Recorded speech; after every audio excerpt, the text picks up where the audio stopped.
Bien, nous allons étudier aujourd'hui la question du délicat équilibre entre les lois et les dispositions.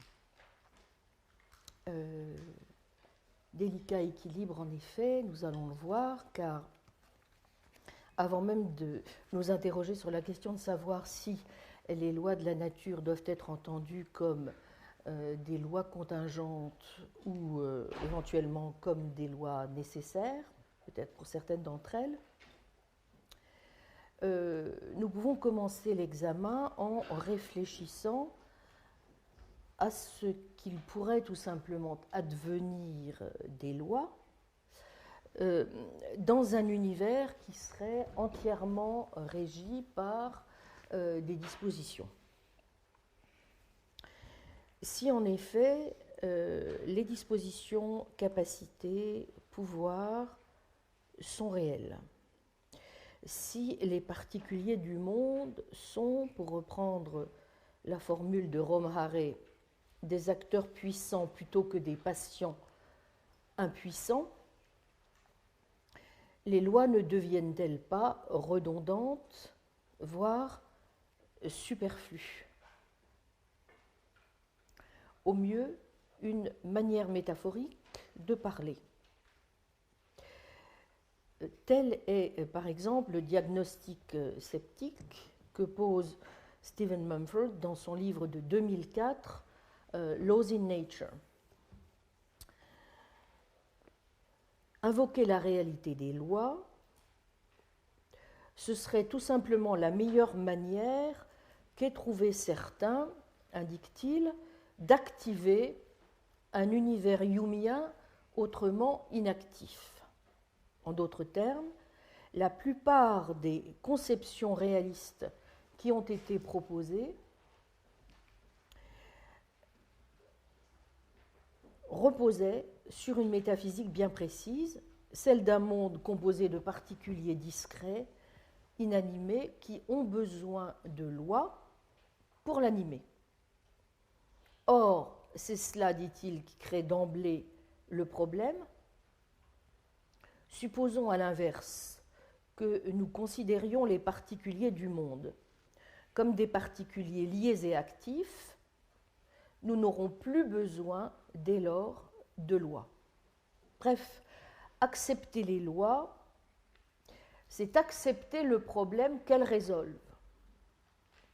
Mieux vaut donc n'accepter aucun des deux, faute de quoi on est condamné à ce qu'il présente comme un dilemme central. Le dilemme est le suivant. On peut en effet considérer, soit, premièrement, que les lois ont un rôle déterminant ou régulateur, soit, deuxièmement, qu'elles n'ont aucun rôle, auquel cas on admet ce qui sera son choix, le principe d'une métaphysique anomique,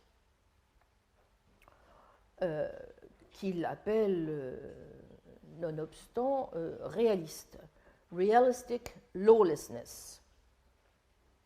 Mais si on adopte la première réponse, c'est-à-dire si on accorde un rôle déterminant ou régulateur aux lois, alors ces lois ou bien sont extérieures aux choses pour lesquelles elles jouent ce rôle, ou bien elles leur sont internes. Or, dans un cas comme dans l'autre, on se heurte alors à des difficultés, selon Mumford, insolubles. Revenons un peu, en effet, sur l'univers humien-léwissien. Un univers, vous vous en souvenez, constitué de mosaïques d'événements inertes, sans aucun lien entre eux, et surtout pas de lien susceptible de manifester une quelconque nécessité d'errer. On n'y trouve que des conjonctions, que l'habitude nous fait certes prendre pour des nécessités, mais qui ne recouvrent rien d'autre que des régularités. Les lois elles-mêmes sont contingentes. On peut du reste se demander s'il s'agit d'une conception régulariste des lois. C'est la remarque que fait notamment Stathis Psillos en étudiant cette question, ou si plutôt qu'à une théorie des lois, on n'a pas affaire à proprement parler à une théorie qui refuse leur existence même, comme le remarque Mumford. Eh bien, on retrouve à peu près les mêmes difficultés dans les versions contemporaines restées fidèles à cette conception humienne, au premier rang desquelles la théorie des meilleurs systèmes, qui est une jonction des thèses dues à John Stuart Mill, à Frank Ramsey et à David Lewis. Une loi est alors comprise comme faisant partie d'un compte-rendu systématique du monde. Alors, assurément, dans une perspective holistique comme celle-ci, on cherche à faire en sorte que, on essaie de faire en sorte, que les lois soient cohérentes et qu'elles s'inscrivent donc dans un système. Dès lors, vous voyez tout de suite les avantages d'une conception de ce genre. Cohérence, systématicité, compatibilité avec les sciences, au sens du moins de l'adéquation empirique. En outre, si l'on attend des lois qu'elles soient en effet régulières, on ne leur demande pas d'être des lois causales. La nuit suit le jour, la pluie suit la chute du baromètre. Voilà des exemples de lois. Mais les limites d'une approche de ce genre sont tout aussi claires. Tout lien interne se perd désormais entre ces phénomènes régulièrement reliés. On a affaire à des régularités et pas du tout, n'est-ce pas, à des nécessités. Soit. Mais est-ce que cela suffit vraiment à constituer des lois ? L'objection ici est de David Armstrong. Comment en particulier de simples régularités peuvent-elles expliquer leurs instances ? Enfin, de quels critères dispose-t-on alors pour faire le départ entre des régularités accidentelles et des généralisations authentiques, pour rendre compte des lois probabilistes ou encore des régularités qui ne s'appliquent qu'à de rares cas, voire seulement à un seul. Car les difficultés qui touchent ici non les énoncés d'identité a posteriori du type l'eau est H2O ou température égale énergie cinétique moléculaire moyenne, mais des lois comme toute eau bout à 100 degrés Celsius ou tous les canards ont des pieds palmés sont bien connues. Leur identification à des énoncés conditionnels universellement quantifiés est vouée à l'échec. Donc le point de vue des lois comme régularité se heurte, on le voit, au double défi, d'une part, de distinguer des régularités qui sont de pure coïncidence de régularités nomologiques, ce qu'améliore, certes, mais sans la résoudre, la théorie de la régularité systématique de Lewis à la suite de Ramsey, puisque dans la théorie Ramsey-Lewis, une généralisation énonce une loi si et seulement si elle est déductible de la systématisation axiomatique des faits qui dépendent de façon optimale, qui combinent de façon optimale force et simplicité. Mais comme le fait remarquer Alexander Bird dans la critique qu'il effectue dans Nature's Metaphysics de cette conception des meilleurs systèmes. Je le cite, « Bien que cela réduise la force de l'objection visant les régularités accidentelles, cela ne l'élimine pourtant pas complètement, car nous pourrions imaginer un système de lois qui soit lui-même assez compliqué et fiable, tout en engendrant une régularité accidentelle, dont l'addition au système axiomatique pourrait en fait considérablement ajouter à la force, sans lui ôter beaucoup de sa simplicité globale. » Fin de citation. On trouvera aussi cette objection et d'autres à la conception de la régularité dans le livre d'Armstrong de 1983. Deuxième défi, qui est celui de parvenir à trouver des énoncés de cette forme qui soient vrais. Car il n'y en a pratiquement pas. Comme l'a suggéré Nancy Cartwright, les lois de la nature, en tant qu'énoncés généraux, seraient dans leur grande majorité des idéalisations et des abstractions que l'on ne doit pas considérer comme littéralement vraies. Et il n'est pas sûr que la stratégie invoquée de loi ceteris paribus ne se ramène pas, comme on l'a fait souvent remarquer, à une pure et simple tautologie.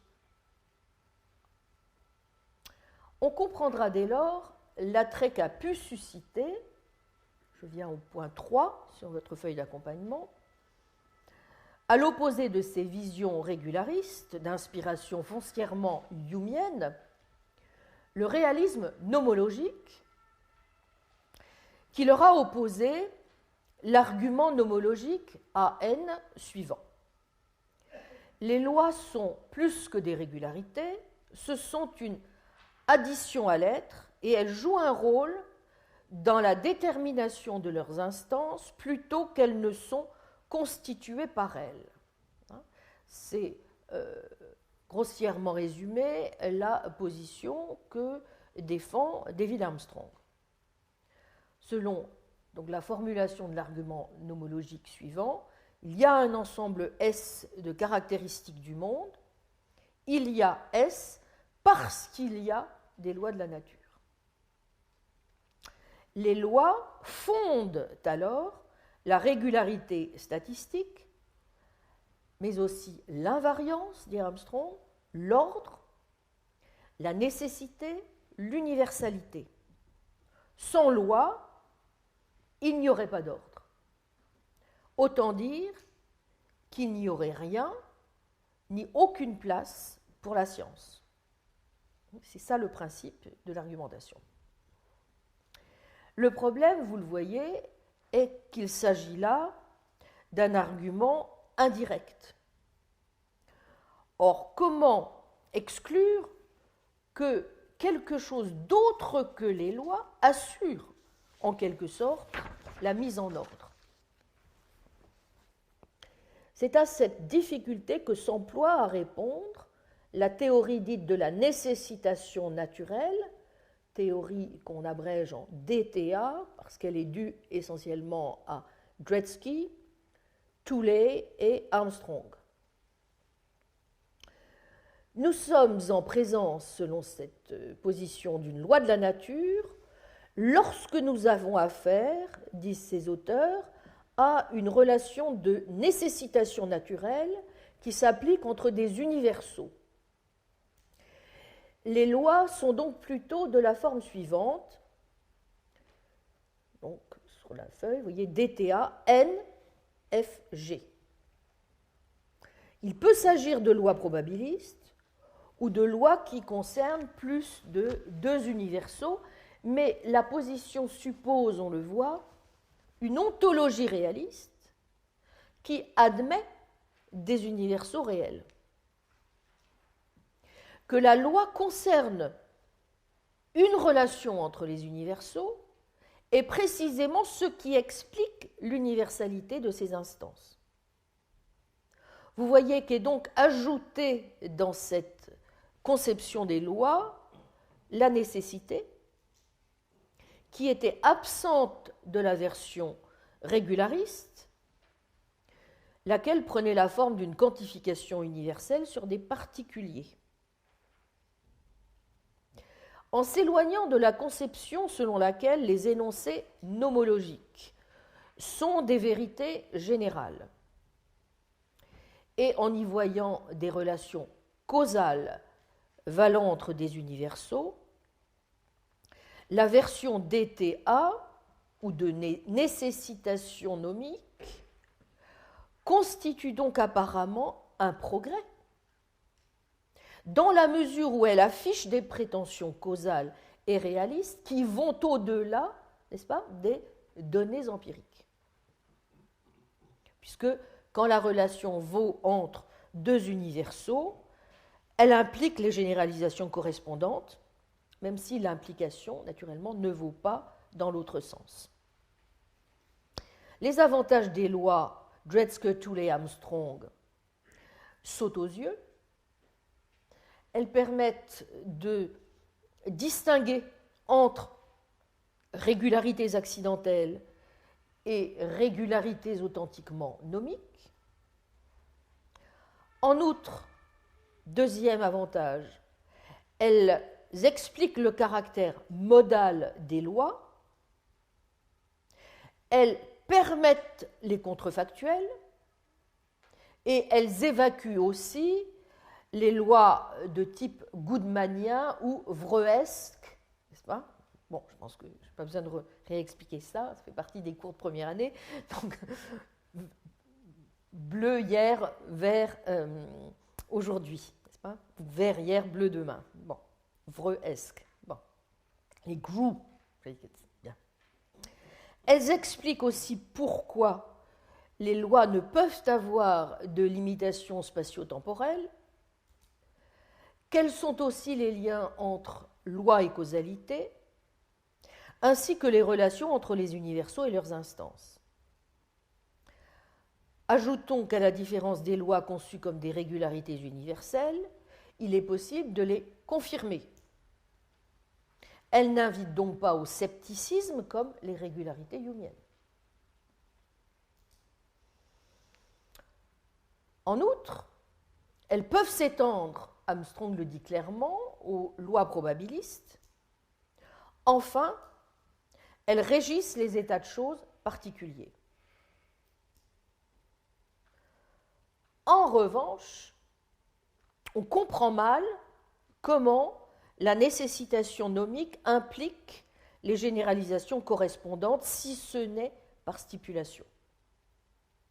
En outre, dans la conception d'Armstrong du moins, même si on rencontre des exceptions, puisque Armstrong envisage la distinction entre ce qu'il appelle les lois de chaîne, Oken Laws, qui sont défaisables par opposition aux lois de fer, comme chez Hume et chez David Lewis, on est obligé, je cite Armstrong, de lire les lois à partir de l'histoire réelle des événements du monde. Fin de citation. Et, vous l'aurez compris, vous en serez douté en tout cas, on reste prisonnier d'une forme d'actualisme.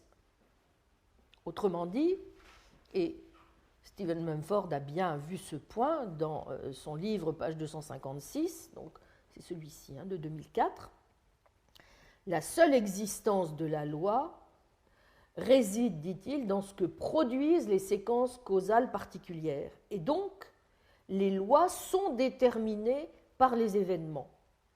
Voilà qui provoque une tension. La causalité singulière n'était qu'une échelle nous permettant d'atteindre l'idée de nomicité, laquelle, une fois atteinte, rendait l'échelle inutile. La relation causale fondamentale est une relation nomique valant entre des universaux. Et Armstrong dit à ce propos, la causalité singulière n'est rien de plus que l'instanciation de ce type de relation dans des cas particuliers. Citation. Mais comme le dit assez justement Mumford, cette dernière phrase suggère à présent une forme de platonisme. Pourquoi ? Eh bien parce qu'elle suggère une causalité non pas entre des instantiations particulières, mais bien entre des universaux. Bon. Même si, encore une fois, nous savons que pour lui, un universel n'est rien d'autre que la somme de ses instantiations, je ne pense décidément toujours pas, dit Mumford, qu'Armstrong échappe à l'actualisme. La causalité vaut entre universaux, mais ne peut valoir que si les instantiations se trouvent dans la bonne relation. La théorie d'ETA n'est donc pas à l'abri des objections. Elle a notamment la faiblesse, comme l'a encore bien vu Mumford, de même comporter une forme limitée de survenance humienne. Pourquoi ? Elle nous dit en effet qu'il existe une loi si et seulement s'il y a une instance de loi dans une séquence causale donnée. Mais qu'une telle instance existe dépend des propriétés qui sont instanciées. Et donc, la relation entre les lois comme universaux et leurs instantiations est tout sauf claire. Cette relation de nécessitation naturelle qui est invoquée semble sui generis et ad hoc. Pourquoi ? Eh bien parce que, en un sens, on lui demande d'être à la fois nécessaire et contingente. Elle postule que les lois de la nature sont des universaux plutôt que des particuliers, mais pourquoi les relations nomologiques devraient-elles être extérieures à leur relata ? Ne peut-on envisager que F soit relié de façon interne à G ? Si la relation nomique est une relation externe, alors la théorie d'ETA semble impliquer à son tour un quiditisme des propriétés, au moins au sens suivant. Des universaux différents de ceux qui sont réellement nomiquement reliés dans notre monde peuvent se trouver nomiquement reliés dans d'autres mondes. Cela veut donc dire qu'une propriété F pourrait être exactement la même, quand bien même elle figurerait dans des lois différentes de celles dans lesquelles elle figure réellement. Vous voyez que les instances de propriété pourraient dès lors avoir différents rôles causaux. Donc on retrouve un certain nombre de problèmes que nous avions évoqués la dernière fois, liés au quiditisme auquel, en effet, n'échappe pas véritablement la position armstrongienne. Alors que faire ? N'est-il pas plus simple, en définitive, de chercher à se passer purement et simplement de loi ? Car on peut considérer, après tout, que la science ne cherche pas à réifier les lois, ou que si elle le fait, elle reste neutre quant à leur nature. Et après tout, si la science peut parfaitement continuer son chemin sans loi réelle dans la nature, c'est peut-être parce que ce à quoi la science renvoie, en réalité, ce sont plutôt à des capacités ou à des pouvoirs causaux. C'est un petit peu la direction vers laquelle nous orientent par moments des auteurs comme Harré et Madden ou encore Nancy Cartwright. Bon, alors soit, suivons le dispositionnaliste dans ses derniers retranchements. Admettons, du moins pour le moment, qu'il ait réussi à répondre à la première des difficultés que nous avions évoquées, vous vous en souvenez, qui n'était quand même pas mince, à savoir qu'il ait réussi à faire monter dans le wagon, si j'ose dire, des propriétés dispositionnelles, les propriétés géométriques. Qu'il ait aussi réussi à répondre à la seconde, c'est-à-dire le risque berkeleyien d'idéalisme ou d'univers délavé. Et parions généreusement sur son ontologie moniste des propriétés dispositionnelles. Alea iacta est. Bon, il reste quand même un problème de taille à résoudre, évidemment. Quels critères, quel vérifacteur pourra-t-il invoquer pour déterminer la réalité des dispositions à ce moment-là, sans tomber dans l'idéalisme intentionnaliste, le recours à la base, les fameuses propriétés de second ordre dont nous avons vu que nous ne voulions pas. Si on veut donner donc aux dispositions les moyens et la force de fonctionner comme une explication causale, quel sera l'élément explicatif déterminant qui permettra vraiment de les identifier? La capacité causale intrinsèque de la dite propriété, sa capacité interactionnelle et donc relationnelle, ou le fait malgré tout qu'elles s'inscrivent toujours, d'une manière ou d'une autre, sous la juridiction d'une loi de la nature. Je vous rappelle incidemment que la théorie causale des propriétés, tout de même, qui est particulièrement bien illustrée par Sidney Shoemaker, n'est-ce pas, a énormément d'attraits. Notamment, vous vous en souvenez, elle a le mérite d'interdire de simples changements cambridgiens, hein, puisque elle permet de reprendre le critère suivant: un universel physique existe si et seulement si il est un membre de la toile causale. Si oui, alors il existe, qu'il soit ou non instancié. Bref, la valeur explicative du recours aux dispositions réside de manière caractéristique dans leur efficacité causale et dans le fait qu'elles soient des propriétés. Je vous rappelle le critère causal d'existence pour une propriété donnée par Mumford. Pour n'importe quelle propriété abstraite intrinsèque P, P existe si et seulement s'il y a des circonstances C dans lesquelles les instantiations de C ont des conséquences causales. Dans Dispositions, page 122. Je ferai remarquer que certains philosophes, naturellement, n'acceptent pas ce critère causal comme étant un critère d'existence pour une propriété et lui préfèrent, mais je pense qu'ils ont tort, parce que le critère me semble beaucoup plus problématique, mais le critère de la ressemblance, n'est-ce pas? Bien. Donc, d'accord pour le critère causal d'existence comme critère définitionnel de ce qu'est une propriété. Bon.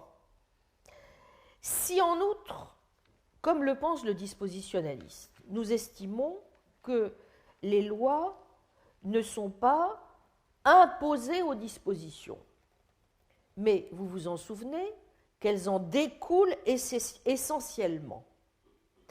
Comment rendrons-nous compte, problème, de la nécessité qui, semble-t-il, caractérisera alors ces lois? Sans doute, la version contingentiste humienne ou lewisienne a-t-elle, entre autres conséquences indésirables, de définir l'identité d'une propriété indépendamment de son rôle causal ou nomologique, et de rester plutôt obscur sur la nature des propriétés, ce qui semble éviter si les lois sont nécessaires, puisque les lois et leurs instances n'ont plus dès lors d'existence indépendante, n'est-ce pas? Mais que gagnons-nous au juste à soutenir une conception dispositionnaliste des lois? Les lois peuvent-elles encore jouer un rôle dans ce cadre qui les qualifie comme des lois réelles, comme des principes actifs dans la nature. Par ailleurs, une telle nécessité appliquée aux lois n'est-elle pas à son tour assez contre-intuitive?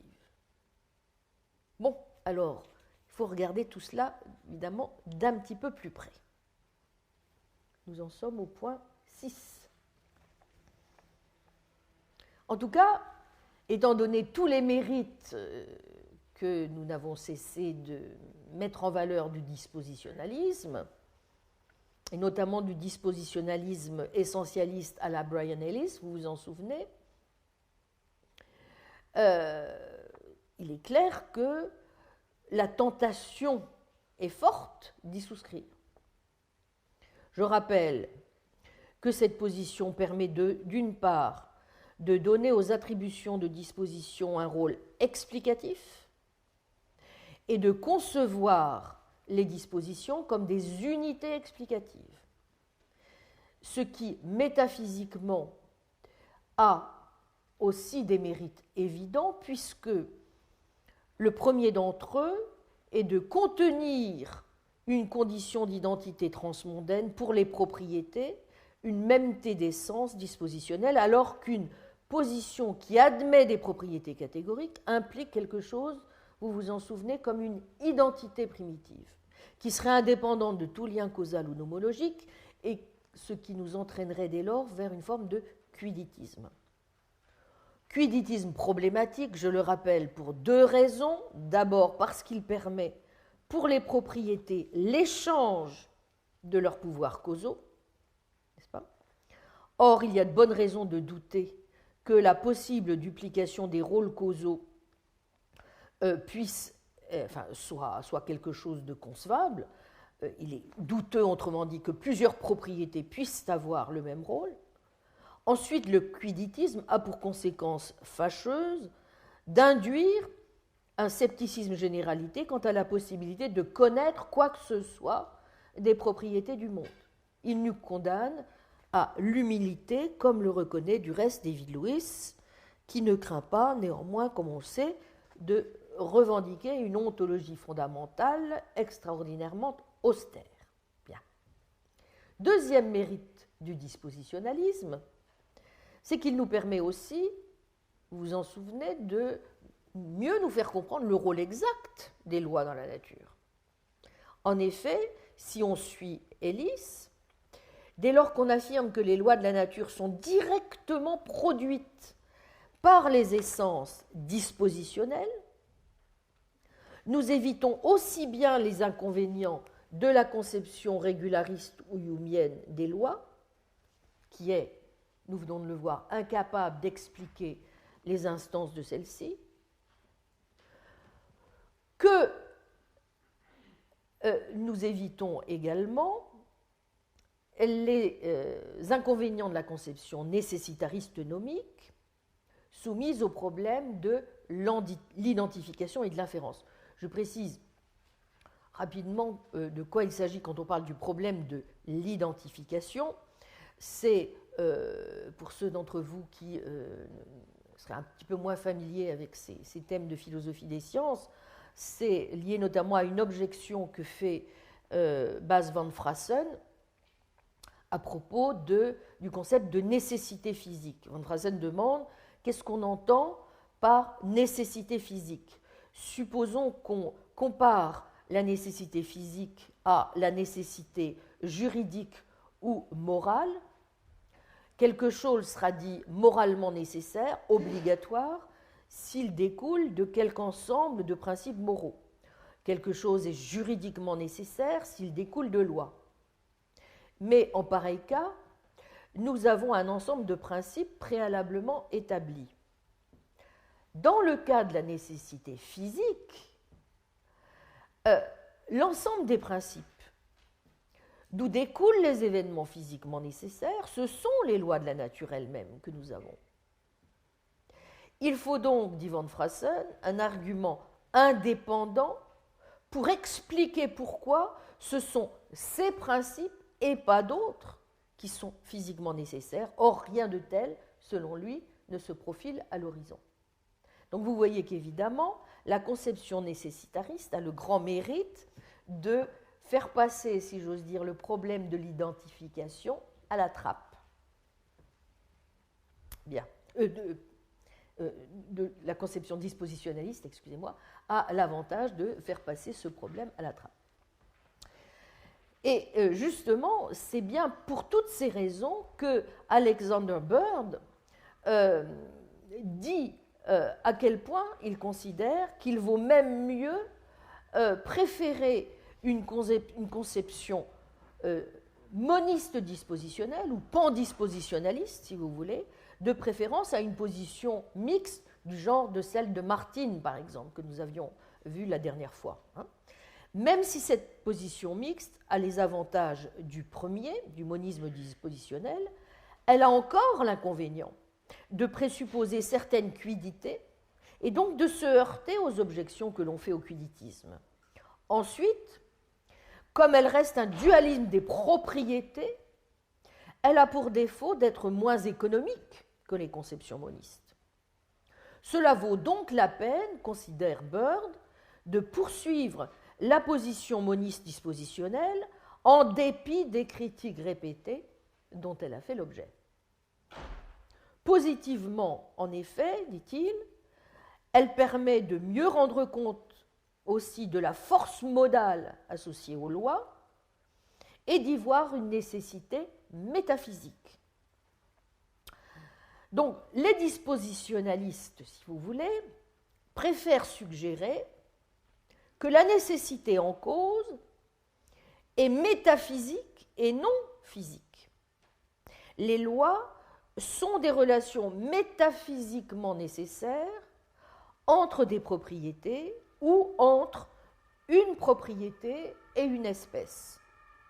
Ce qui fait d'un objet un membre d'une certaine espèce ou le porteur de certaines propriétés, c'est la possession par cet objet de certaines propriétés, y compris de certaines dispositions comportementales.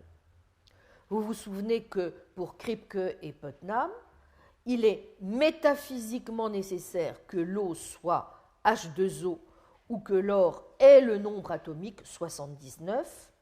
Eh bien, on dira de même qu'il est métaphysiquement nécessaire que l'eau dissolve le sel et que l'or soit un conducteur électrique.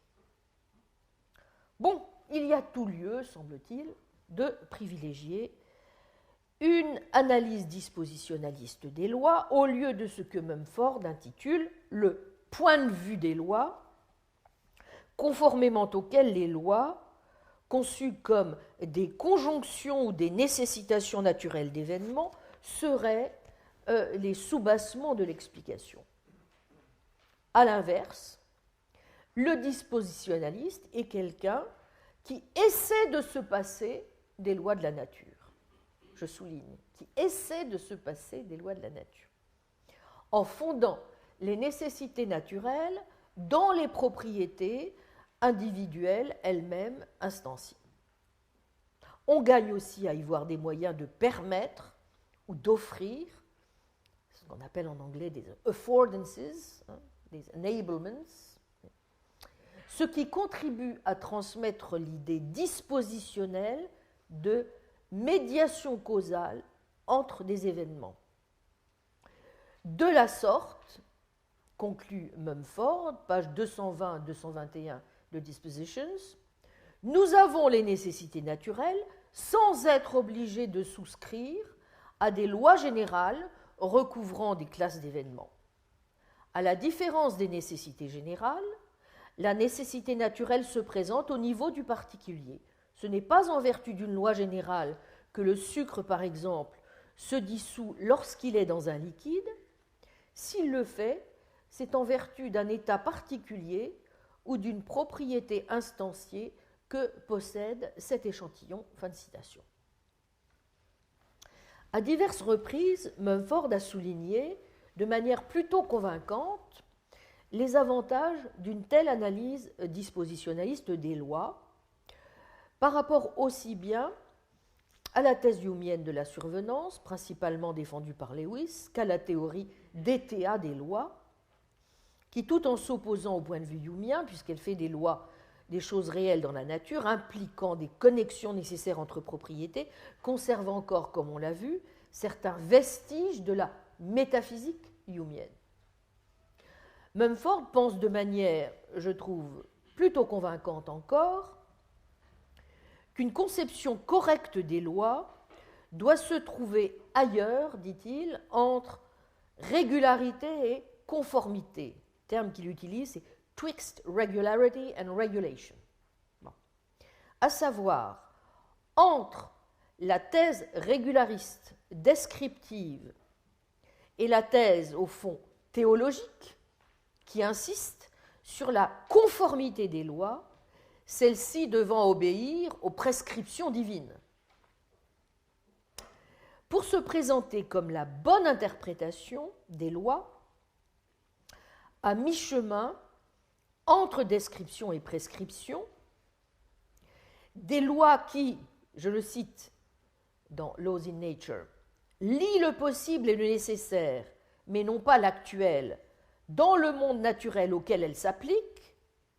Donc, eh bien, pour se présenter comme une bonne interprétation des lois ainsi entendues, un point de vue dispositionnaliste, dit-il, semble le plus approprié.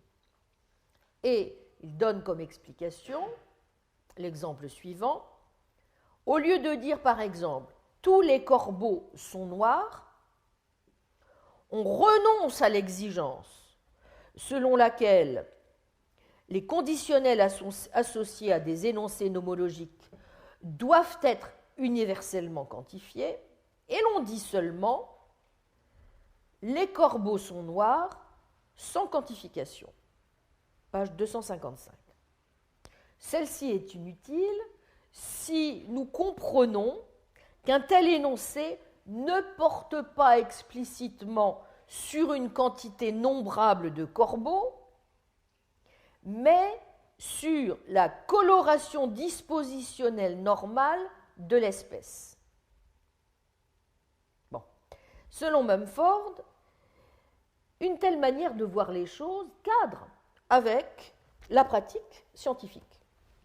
En effet, lorsque le scientifique trouve un échantillon typique d'une espèce ou d'un genre de choses, puis dans des conditions soigneusement contrôlées, découvre une propriété dispositionnelle naturelle de cette chose, peu lui importe au fond d'amasser toujours plus de cas de corbeaux noirs.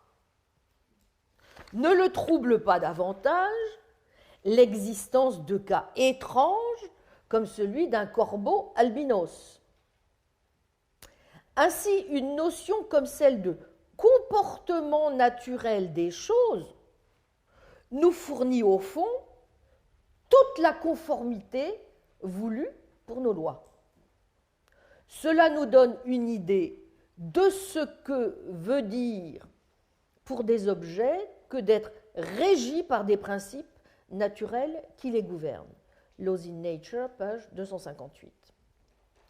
En fait, soutient Mumford, je le cite, à cause de la force dispositionnelle de tels principes gouvernants, ces dispositions n'ont pas besoin d'être manifestées, qu'elles soient manifestées ou non, dépend des contingences de l'histoire du monde, du fait que les bonnes conditions du stimulus sont réalisées et que les conditions correctes de l'arrière-plan, par exemple, sont correctes. Fin de citation.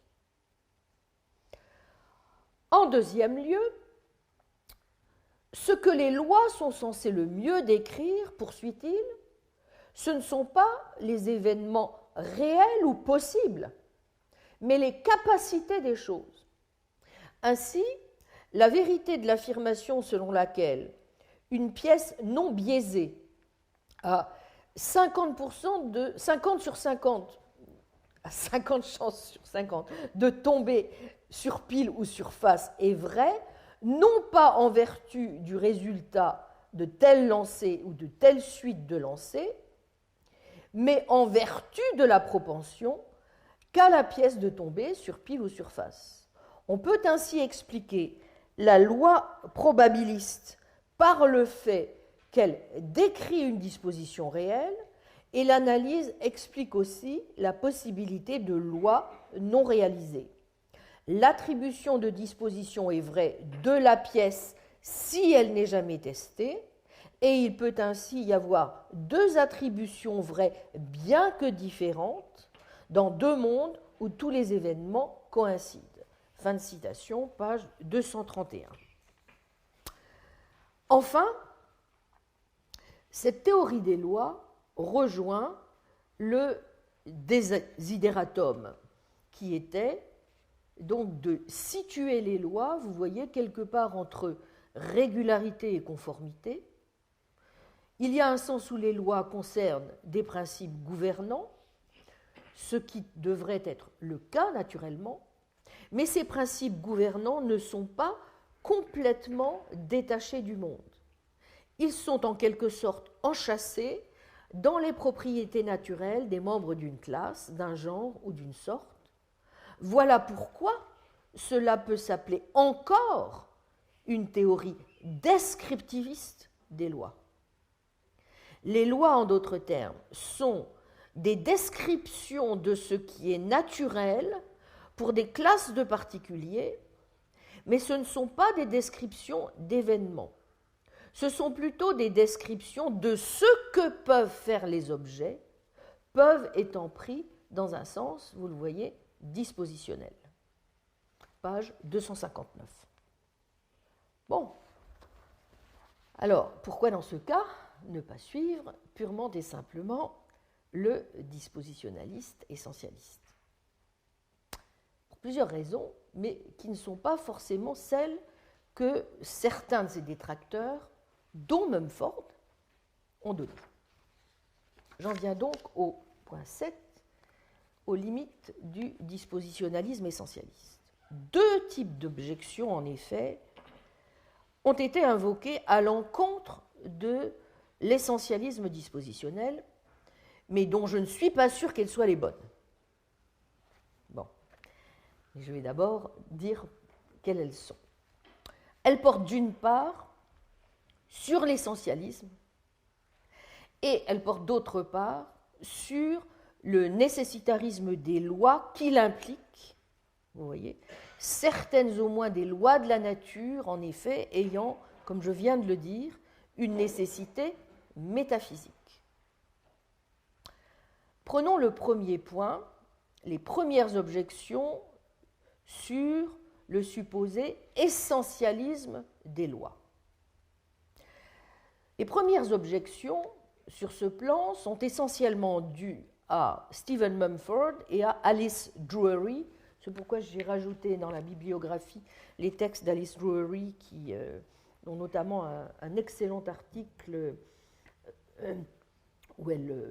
qui s'appelle Essentialism and the Necessity of the Laws of Nature, paru dans Synthèse en 2005, qui est tout à fait remarquable et qui explique très bien justement les limites possibles, vous voyez, d'une conception de cette nature pour les premières raisons donc, que je voudrais essayer d'expliquer.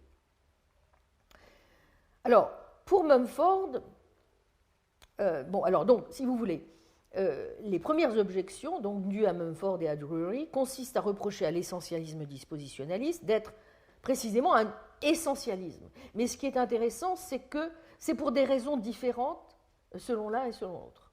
Bon. Pour Mumford, et c'est ça qui va nous guider peut-être justement dans le bien fondé ou non finalement de ces objections et de ce qu'il convient ou pas de garder, n'est-ce pas? Bon. Pour Mumford, la position d'Ellis, en effet, en dépit de ses grands mérites, repose sur une notion, selon lui, plutôt obscure d'essence, à laquelle il vaut mieux préférer celle, censée être plus claire, d'espèce naturelle. Car, dit Mumford, il est toujours possible d'accepter des espèces naturelles dans notre ontologie sans accepter leurs essences correspondantes.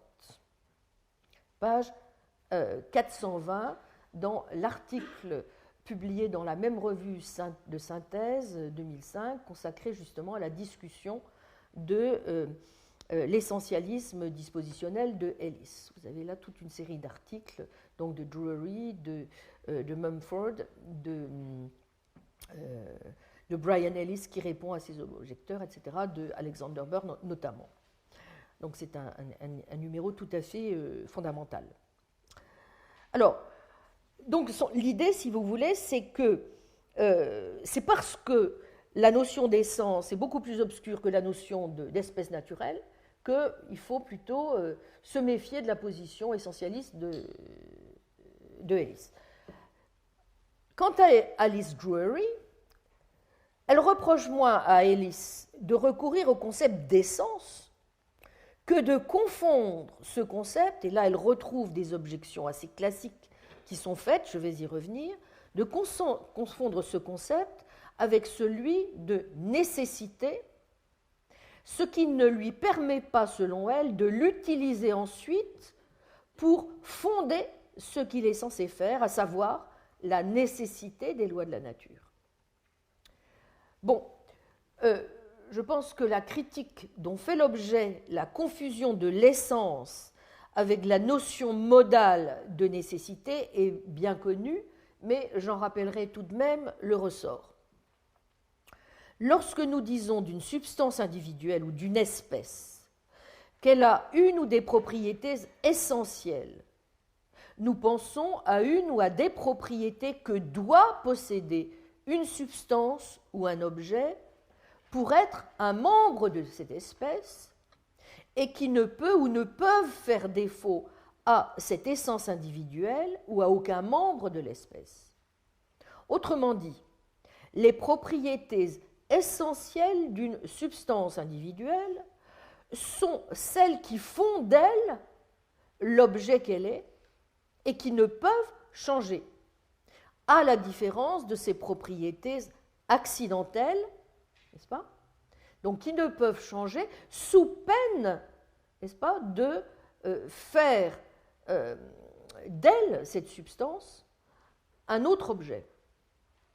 Cette idée, comme Locke l'a montré dans sa conception de l'essence réelle, peut s'étendre aux espèces. Intuitivement, les propriétés essentielles d'une espèce sont les propriétés de ses membres, celles qui font de ces individus les membres de cette espèce, je répète, et pas d'une autre. Pour Locke, les substances particulières gagnent en quelque sorte leur essence réelle de façon dérivée par leur appartenance à une espèce. Comme il est dit dans l'essai 2.23.6, l'essence réelle est, je cite Locke, ce par quoi elles sont de telle ou telle espèce. Mais vous voyez que l'essence a aussi une valeur explicative ou définitionnelle. Autrement dit, elle explique les autres propriétés qu'ont et que doivent avoir, vous noterez la modalité, les membres de l'espèce. Une propriété essentielle d'une espèce est une propriété que doit posséder un objet pour être un membre de cette espèce et qui ne peut faire défaut à aucun membre de l'espèce. Les essences d'espèces donnent donc des conditions nécessaires et suffisantes à l'appartenance à l'espèce.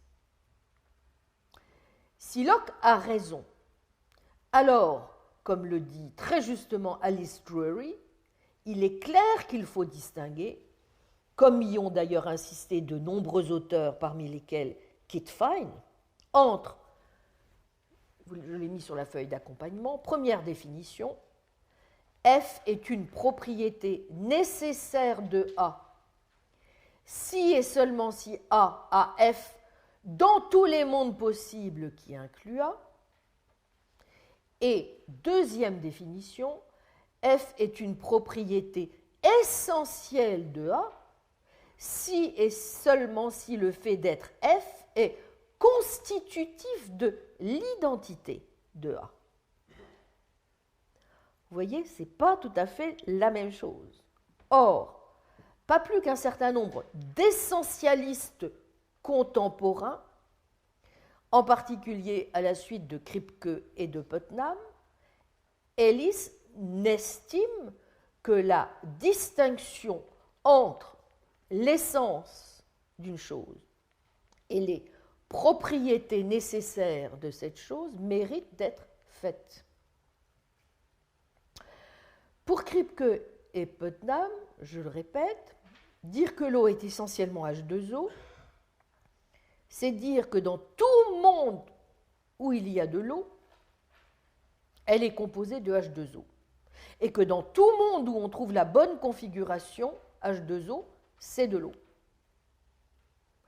Peut-être n'est-il pas inutile que je rappelle brièvement le sens tout de même de cette critique du modalisme appliqué à l'essence que vous trouvez justement chez de nombreux auteurs, dont Kittfein, mais que je trouve superbement illustré en particulier par l'article d'un logicien médiéviste tout à fait remarquable, qui est Giulia Klima, dans un article où il compare justement la différence entre l'essentialisme aristotélicien et les formes d'essentialisme contemporain. Il consacre des pages lumineuses justement entre les approches contemporaines, donc post-kripkéennes ou modales, et selon lui trop faibles, vous voyez, sur le mode X est essentiellement F égale nécessairement, si X existe, alors X est F dans tout monde où X existe, et l'approche aristotélicienne ou thomasienne de l'essence. Les premières, disent Klima, mettent la charrue avant les bœufs et ont entre autres défauts celui de dire que tout ce qui est existe essentiellement. Or, intuitivement, peu d'êtres sont suffisamment fortunés pour compter leur existence comme faisant partie de leur essence. Étant donné que l'on cherche à expliquer l'essence en termes de propriétés essentielles plutôt que l'inverse, on ne peut sûrement pas invoquer l'essence pour s'efforcer de mener à bien la tâche première qui est la sienne, telle que la présentent les critiques anti-essentialistes, et qui est de fournir une raison pour laquelle on doit tenir pour essentiel aux choses dont ils sont réellement vrais certains termes communs.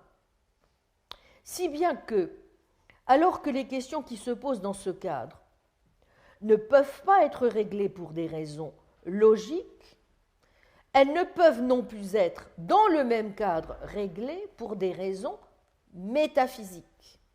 L'approche modale, explique Klima, ne semble pas suffisante. Il est peut-être facile de trouver des propriétés jugées essentielles selon le critère modal, c'est-à-dire des propriétés qui, pour parler comme Kripke, seraient des désignateurs rigides d'un objet, mais que pour autant, personne ne tiendrait pour essentiel au sens fort où il caractériserait ou exprimerait d'une façon ou d'une autre la nature de la chose. Prenez par exemple Socrate et le singleton dont l'unique membre est Socrate. Si vous suivez l'analyse kripkéenne, il serait essentiel et pour le singleton de contenir Socrate et pour Socrate d'appartenir au singleton.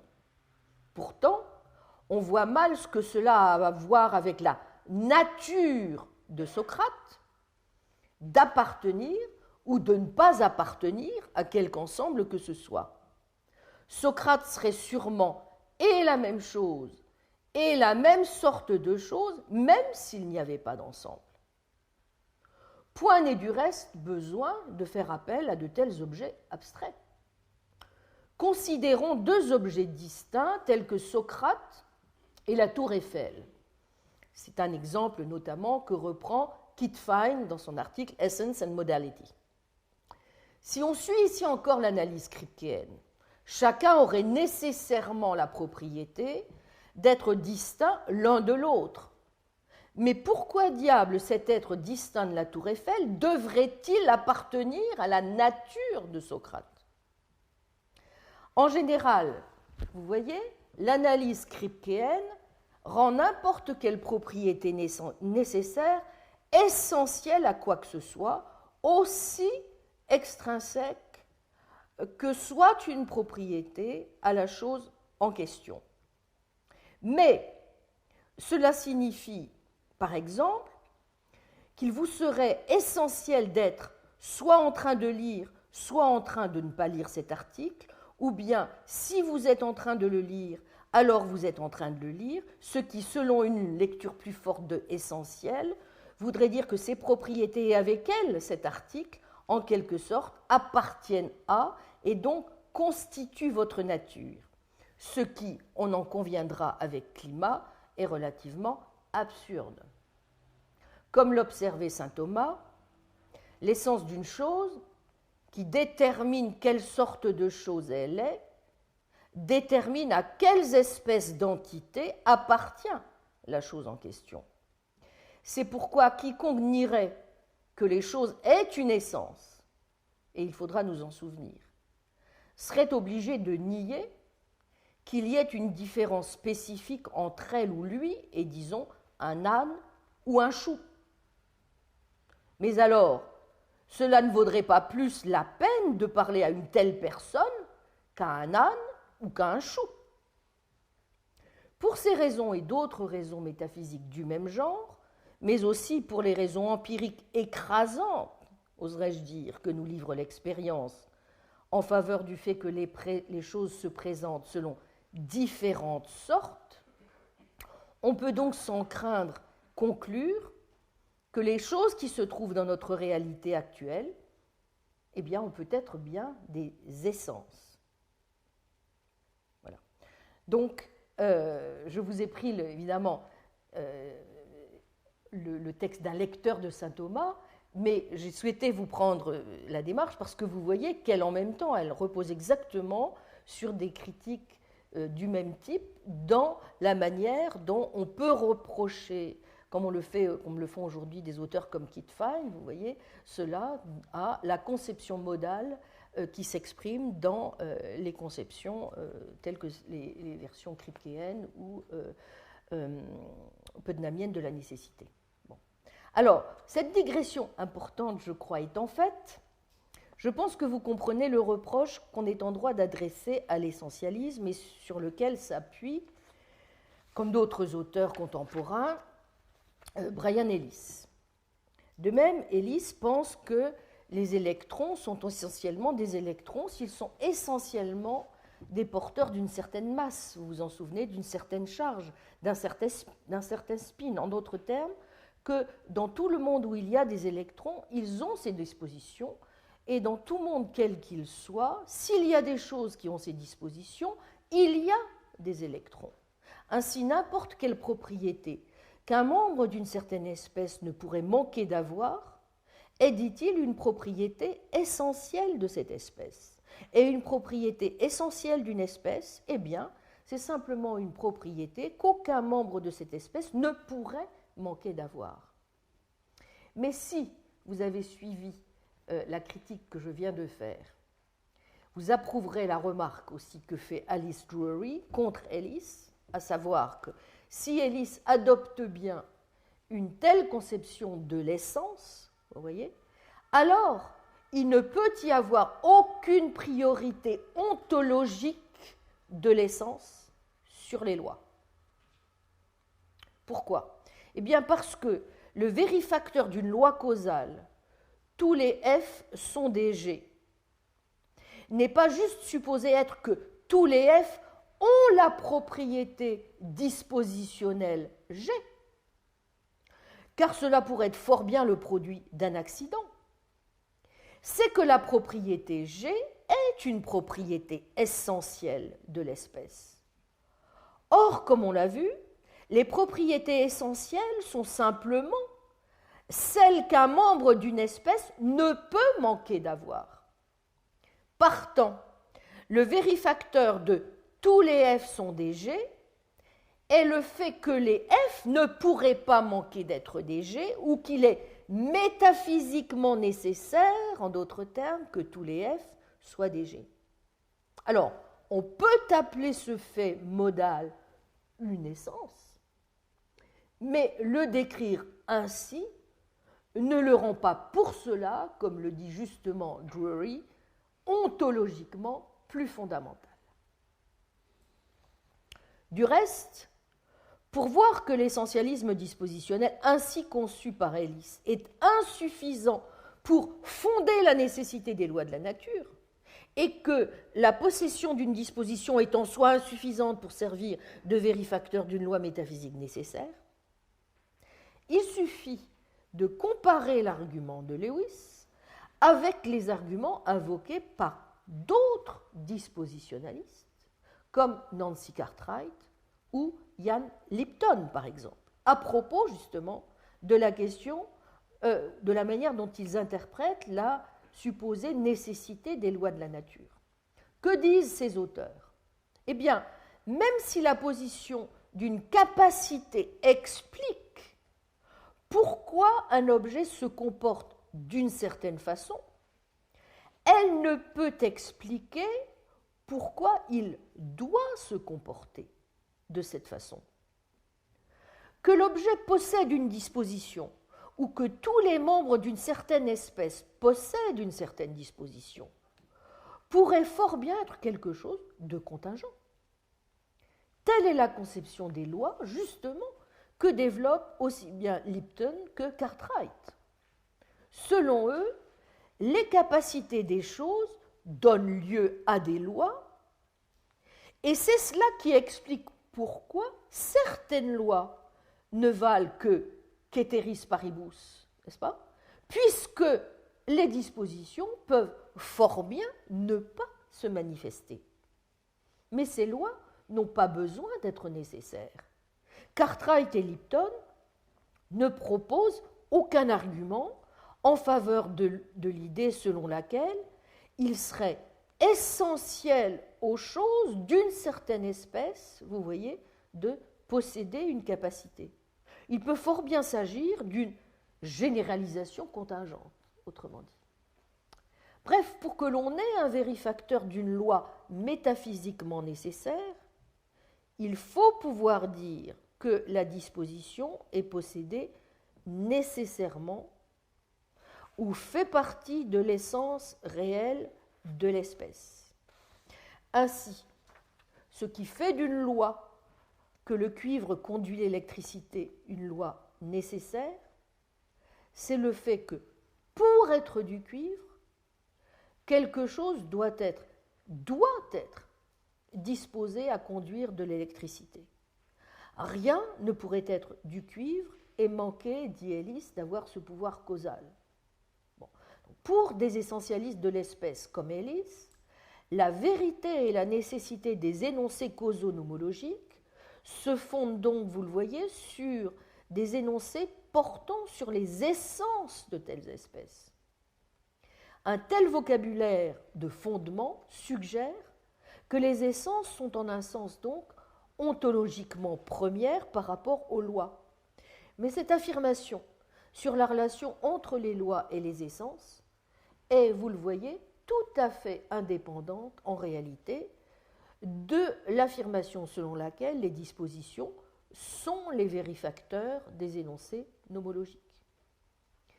Cartwright et Lipton sont d'accord sur le dernier point, mais ils n'accordent pas le premier.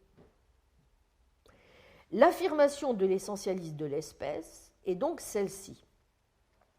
Les énoncés nomologiques, qu'ils concernent ultimement des dispositions ou non, sont vrais et métaphysiquement nécessaires en vertu du fait que certaines espèces de choses ont une certaine essence.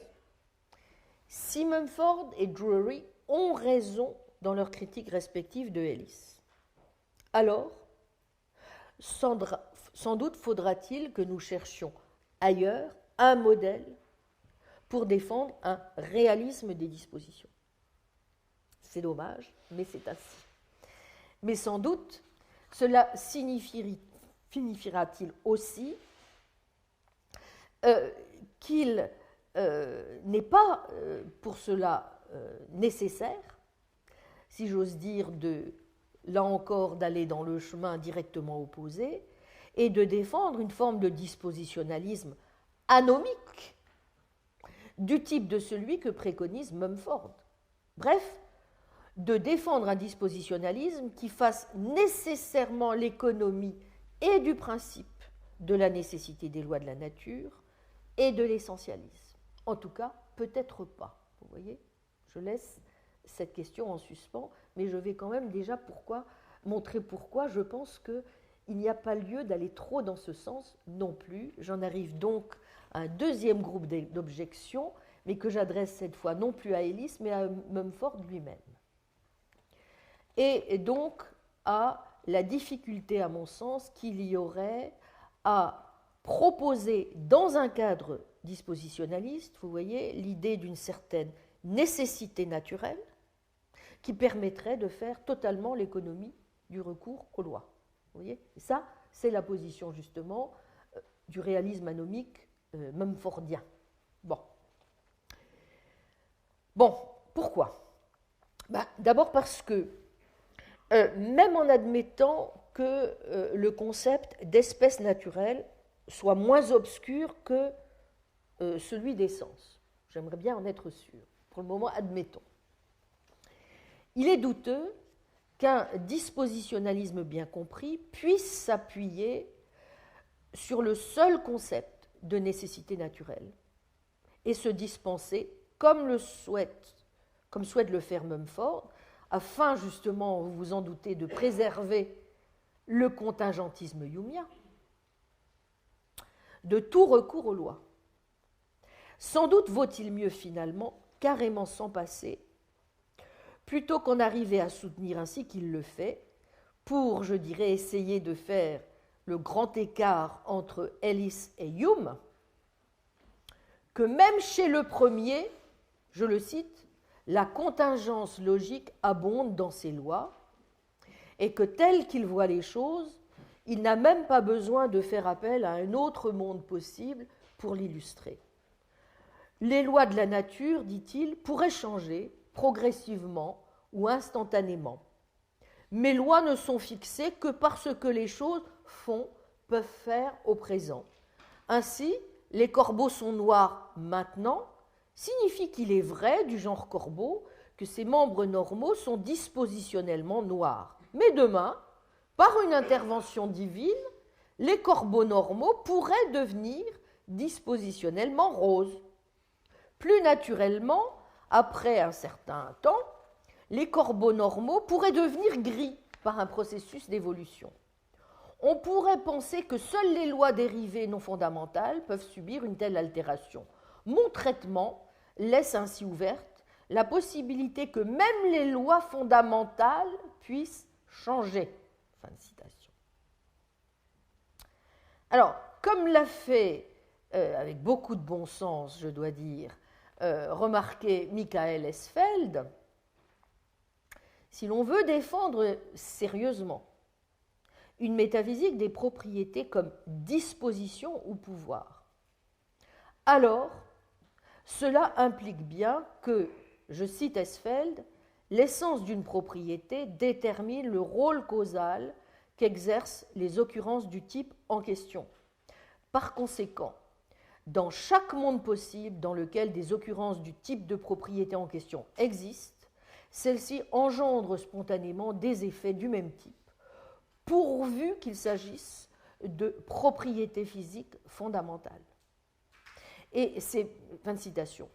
Et je crois que c'est bien la raison, en effet, pour laquelle la métaphysique des propriétés, entendue comme des dispositions ou des pouvoirs, est une théorie causale des propriétés, tandis que la métaphysique humienne, excusez-moi, c'était encore dans la citation, hein, je m'excuse, donc qu'il s'agisse de propriétés fondamentales. Et Esfeld poursuit, c'est bien la raison pour laquelle la métaphysique des propriétés, entendue comme des dispositions ou des pouvoirs, est une théorie causale des propriétés, tandis que la métaphysique humienne des propriétés catégoriques n'en est pas une. Alors, dans leur dernier livre, Getting Causes from Powers, dont je vous ai parlé la dernière fois. Donc Stephen Mumford et Ranilil Anjum, puisqu'ils ont écrit tous les deux cet ouvrage, acceptent ce genre de nécessité au sens où, disent-ils, le rôle essentiel, le rôle causal est essentiel, disent-ils, à l'identité d'une propriété d'un certain type. Et pour eux, ce type de nécessité ne nous engage pas à reconnaître des connexions nécessaires dans la nature. Mais pour être en mesure de séparer la nécessité au sens où, vous le voyez, un certain rôle causal est essentiel à une propriété d'un certain type de nécessité, au sens de la nécessaire connexion entre la cause et son effet, il faut malgré tout faire deux présuppositions qui sont tout à fait discutables. Premièrement, la manifestation du pouvoir ou de la disposition que constitue une propriété d'un type donné dépend dans tous les cas de conditions externes de manifestation contingente qui peuvent avoir lieu ou non, même dans le cas des propriétés physiques fondamentales. Deuxième présupposition de taille, il peut toujours, même dans le cas des propriétés physiques fondamentales, y avoir des facteurs qui, en quelque sorte, interfèrent pour couper le lien entre la cause, le pouvoir qui s'exerce, et son effet. Getting causes from powers. Vous voyez, l'image, d'ailleurs, est parlante. Bon.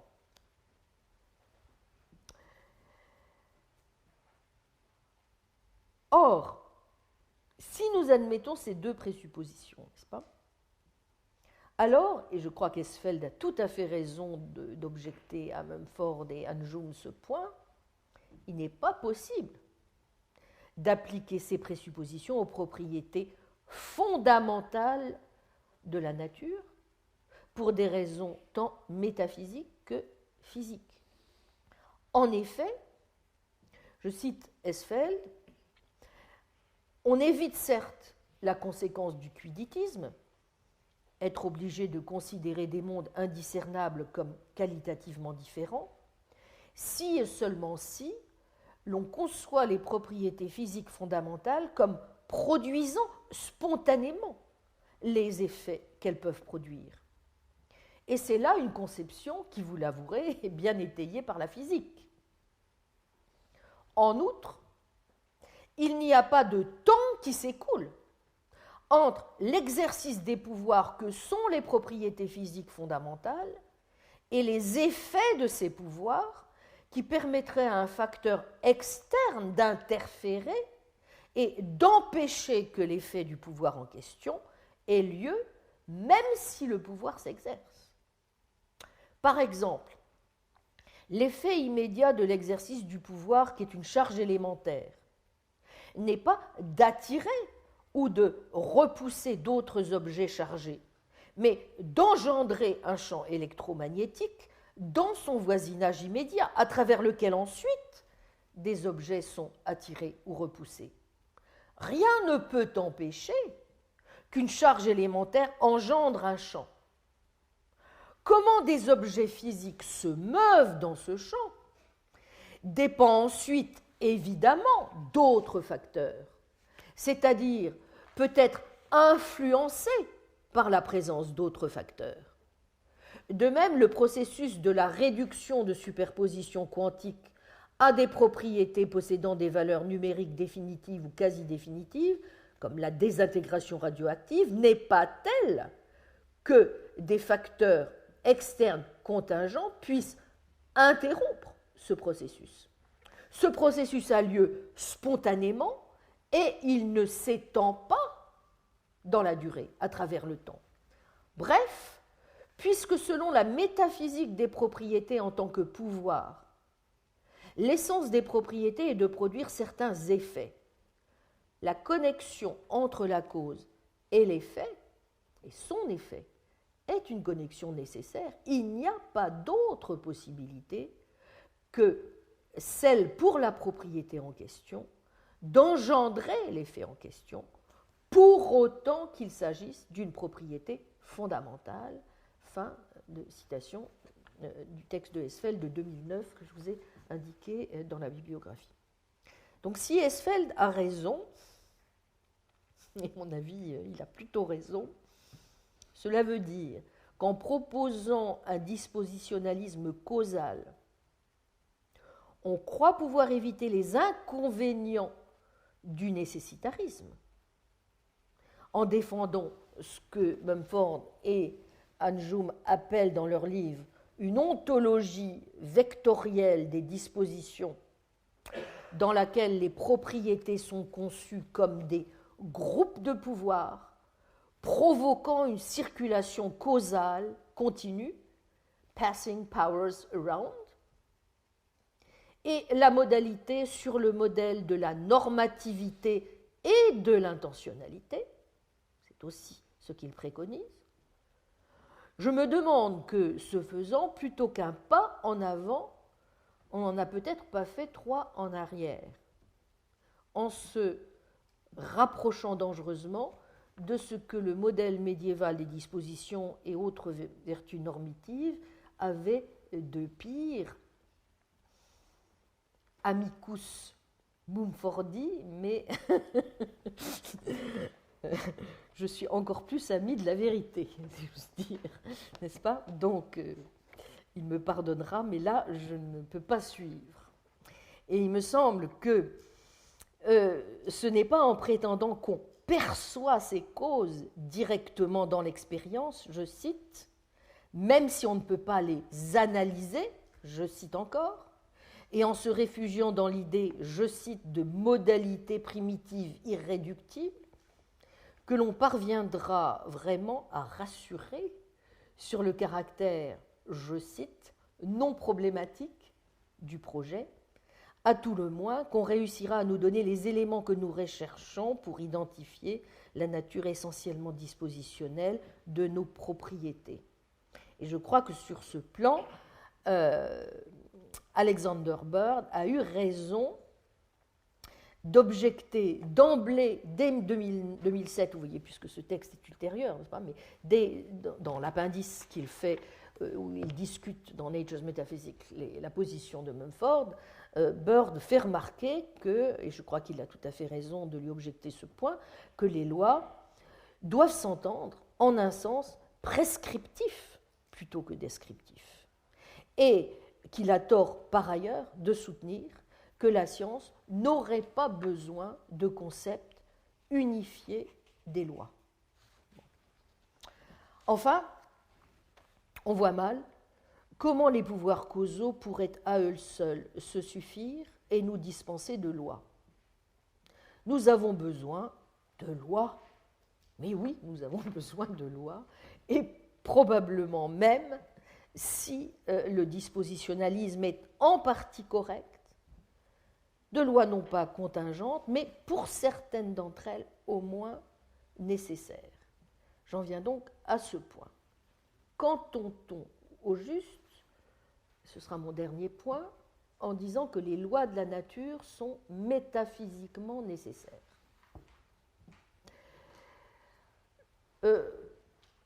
On peut entendre au moins de 3 façons l'idée selon laquelle les lois de la nature seraient métaphysiquement nécessaires.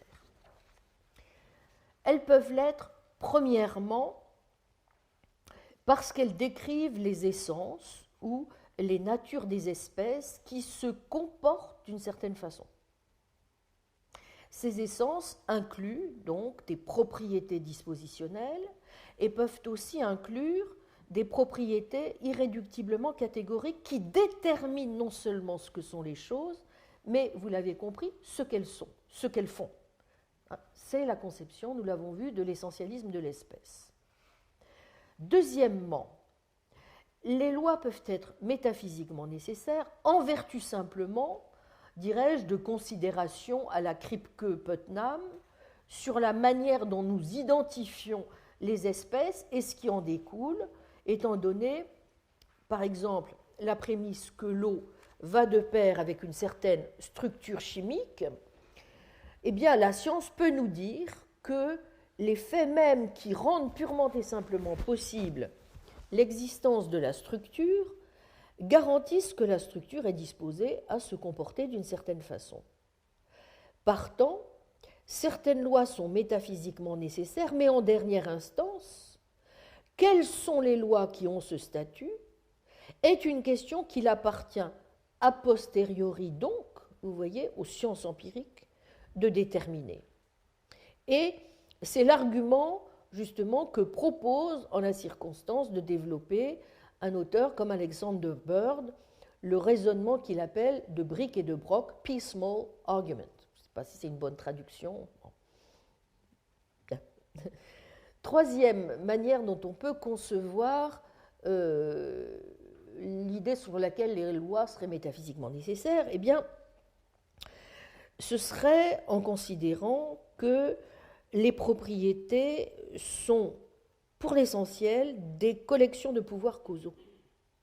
Autrement dit, vous voyez, c'est si on suit une perspective beaucoup plus proche de celle de Sidney Shoemaker, qui consiste à dire ceci: la propriété d'avoir une certaine structure atomique consiste simplement dans le fait d'avoir certaines dispositions comportementales, donc vous suivez la conception dispositionnaliste des propriétés, elle fait le lien entre les propriétés qui énoncent les lois métaphysiquement nécessaires parce que ce sont, en un sens, des idées partielles. Alors, étant entendu qu'il n'est pas bon, pour les raisons que nous venons de voir, n'est-ce pas, de défendre jusqu'au bout la première position. Cela aurait-il un sens de défendre la deuxième ou la troisième, voire les deux, en les combinant? Ce que ces conceptions ont en commun, vous le noterez, toutes les trois, n'est-ce pas, c'est de considérer que les énoncés que nous faisons sur les lois sont vrais en vertu des espèces de propriétés auxquelles ces énoncés font référence.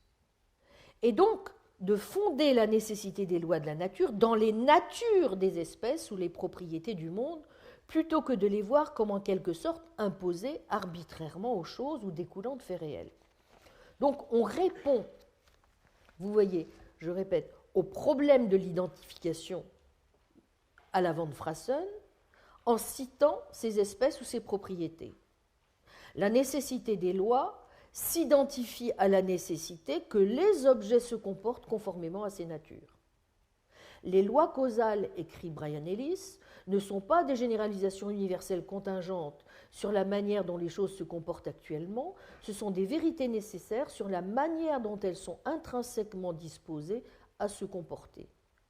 Les lois qui s'appliquent aux choses de ces espèces sont directement fondées dans leurs propriétés dispositionnelles naturelles, au sens où les propriétés en sont les vérifacteurs. Ces propriétés sont des pouvoirs causaux actifs, dit-il encore, qui déterminent ce que feront les objets ainsi que ce qu'ils sont. Mais, de façon générale, pourquoi faudrait-il trouver à redire à l'idée que des lois puissent être nécessaires, bien que seulement connaissables a priori? Ce devrait même être, dans certains cas, quelque chose de relativement familier. Mais il n'est guère difficile de montrer aussi que certaines lois sont nécessaires, bien qu'elles aient toutes les apparences de la contingence. Cette nuance « certaines lois » évidemment est d'importance parce que cela voudrait dire que nous ne sommes pas obligés de nier que les lois fondamentales sont contingentes. C'est un point sur lequel Sidney Shoemaker a beaucoup insisté. Prenons le cas de cette relation dont on peut montrer qu'elle vaut entre l'existence du sel, chlorure de sodium, et la loi selon laquelle le sel se dissout dans l'eau. La loi sous-jacente dans ce cas est la loi de Coulomb, qui régit à la fois l'attraction électrostatique requise pour que le sel existe et qui est également suffisante pour assurer que le sel se dissolve dans l'eau. À l'évidence, la loi selon laquelle le sel se dissout dans l'eau est a posteriori, et à première vue, elle semble tout à fait contingente. Mais on peut montrer qu'elle est nécessaire, même si nous postulons que les lois sous-jacentes sont contingentes. Il est d'ailleurs intéressant de noter que certains tirent argument de ce fait pour souligner l'affinité qu'il pourrait y avoir, et ceci rejoint l'une des questions que j'ai commencé à examiner dans mon cours tout à l'heure, l'affinité qu'il pourrait y avoir entre la métaphysique et une certaine forme de naturalisme.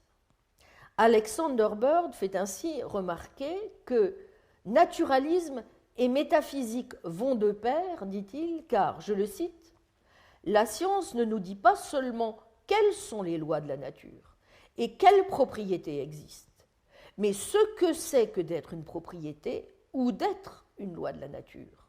Les lois de la nature, dit-il, sont métaphysiquement nécessaires. Les propriétés ont des caractéristiques modales importantes, et ce que l'on a coutume d'appeler nécessité naturelle est en fait métaphysique. On a séparé, ajoute-t-il, les courants naturalistes et métaphysiques dans la philosophie récente, parce qu'il y a diverses raisons historiques de penser qu'elles font mauvais ménage. Songeons à l'application du naturalisme à l'épistémologie par Quine. Mais Bird pense justement qu'on doit au contraire montrer la fécondité des liens entre le naturalisme et la métaphysique. Quine dit que c'est notre conception des propositions philosophiques comme nécessaires qui est erronée et que nous devrions plutôt les voir comme plus proches de la science.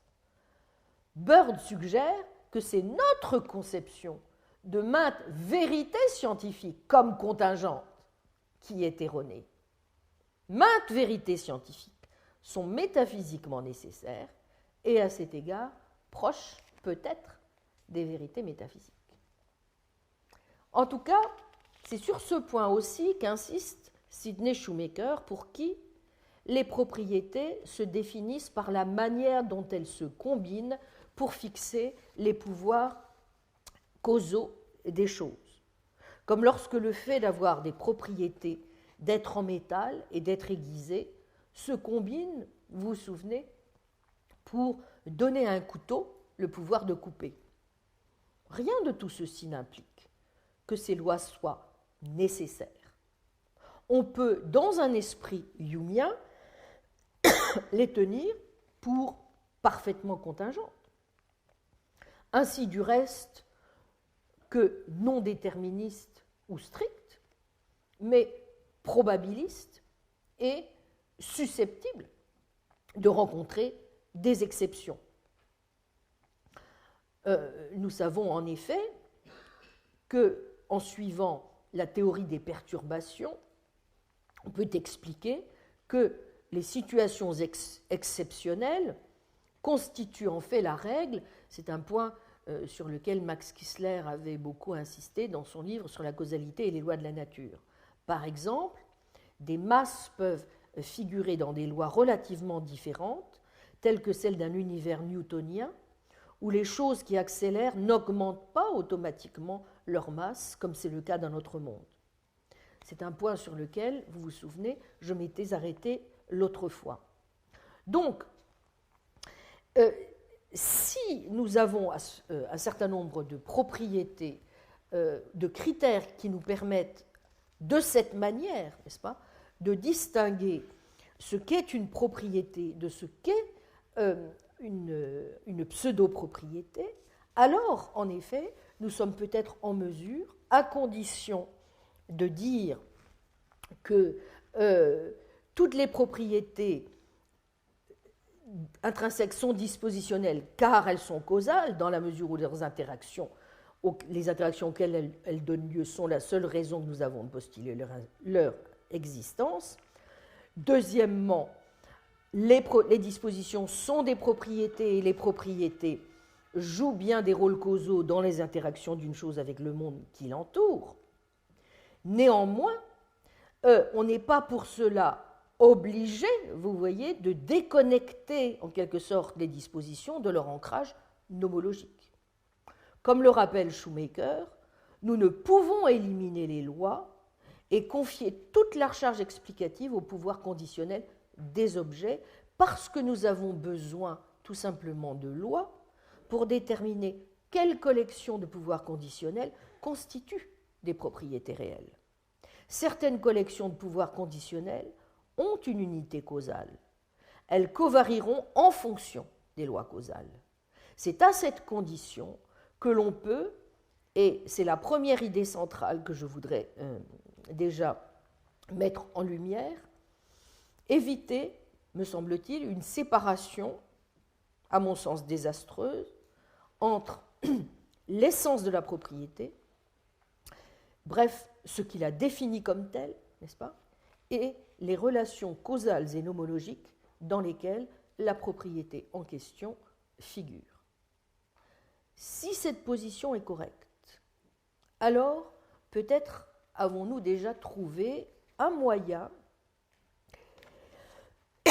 d'écarter les dilemmes auxquels se heurtent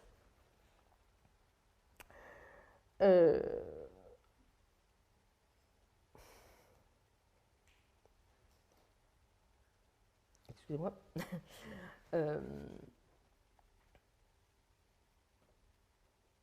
oui, auquel se heurte, excusez-moi, une analyse qui voudrait conserver du dispositionnalisme ce qu'il a de bon, tout en évitant évidemment ce qu'il a de mauvais. Et donc de continuer à défendre néanmoins une certaine réalité des dispositions. Je vous rappelle quel était ce dilemme, nous devrions plutôt dire ce trilemme, qui doit de façon obsessionnelle résonner dans notre tête. Ou bien on définit les dispositions comme des propriétés intrinsèques et suffisamment autonomes pour exercer à elles seules un pouvoir causal, auquel cas on ne sort guère d'une conception aristotélicienne ou médiévale des dispositions, et on court donc le risque de se voir accusé de revenir à la scolastique, de dire qu'il y a de l'intentionnalité partout. Bien.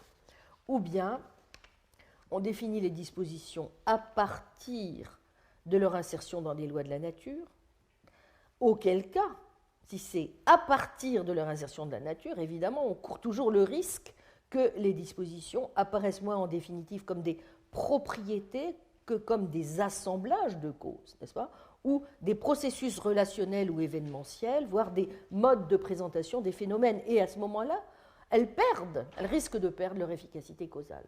Troisième solution, on souscrit à une forme de dispositionnalisme essentialiste, on leur reconnaît cette capacité en les présentant donc comme les essences réelles des espèces naturelles des processus qu'elles décrivent, suffisantes pour sous-tendre les lois de la nature, voire pour déterminer quelles lois existent, et comment les choses sont disposées à se comporter.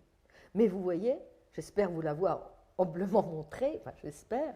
Vous me direz ensuite, justement, si vous pensez qu'il y a encore des arguments en faveur du dispositionnisme essentialiste. Je crois que cela nous imposerait de revenir à une conception trop peu satisfaisante des lois elles-mêmes. Et donc, même évidemment, si la tentation à laquelle nous sommes alors évidemment confrontés est grande de renoncer à une position réaliste forte, et donc de considérer au fond, comme certains le font, peu importe, on n'est peut-être pas obligé de décider si les propriétés sont dispositionnelles ou pas, il suffit peut-être de dire, de manière un petit peu neutraliste, bon, eh bien, les propriétés, au fond, sont, n'est-ce pas ? Peu importe qu'elles soient dispositionnelles ou catégoriques, peu importe qu'on ne réussisse ou pas à le décider. Je disais que si nous suivons plutôt la voie que je commence à suggérer, il me semble qu'on peut parvenir, sans aborder dans les trop grands mystères du dispositionnalisme causal, à s'orienter déjà vers une conception des lois qui permettrait déjà de mieux comprendre, par exemple, pourquoi les lois ont ce qui est souhaitable, vous voyez, à la fois une valeur descriptive, donc de régularité, et prescriptive, de régulation, qu'elles n'ont pas la rigidité de l'airain, que des exceptions sont souvent possibles, voire constituent la règle, et pourquoi aussi, ce qui me paraît être la moindre des choses, elles peuvent évoluer. Ainsi, il me semble qu'on peut mieux comprendre le rôle exact que jouent respectivement les dispositions et les lois dans l'intelligibilité de la nature. Les dispositions trouveraient leur intelligibilité dans ce que j'appellerais la nécessité conditionnelle de la loi. Mais la loi, à son tour, ne serait une description vraie du monde qu'à condition de se fonder sur ce que les choses peuvent faire au sens dispositionnel et pas seulement possibiliste du terme. J'insiste sur le caractère de conditionnalité qui s'attache à la nécessité des lois, qui est aussi un point sur lequel, incidemment, insiste Alexander Bird dans la réponse qu'il fait à Stathis Psillos, notamment, qui lui reproche de développer cette conception. Qui est d'ailleurs un point qu'avait souligné, qu'avait bien vu Charles Peirce lorsqu'il voulait rendre compte du caractère simultanément descriptif et prescriptif de ce qu'il appelait le would-be des lois, et pas simplement leur will-be ou leur may-be.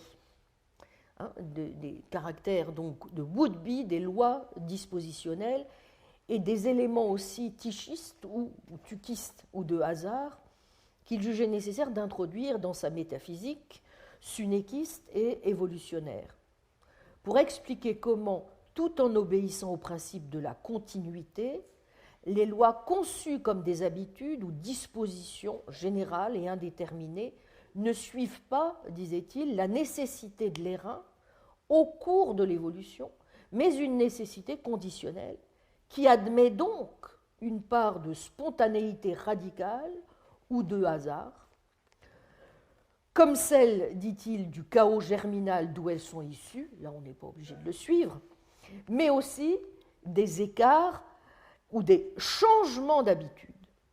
Ceci s'entendant néanmoins toujours, c'est un point, me semble-t-il, important, dans le cadre des lois probabilistes conçues sur un modèle moins fréquentiste que propensionniste, comme les would-be d'un dé, puisque c'est toujours l'exemple du dé que Peirce prend pour illustrer justement ce point.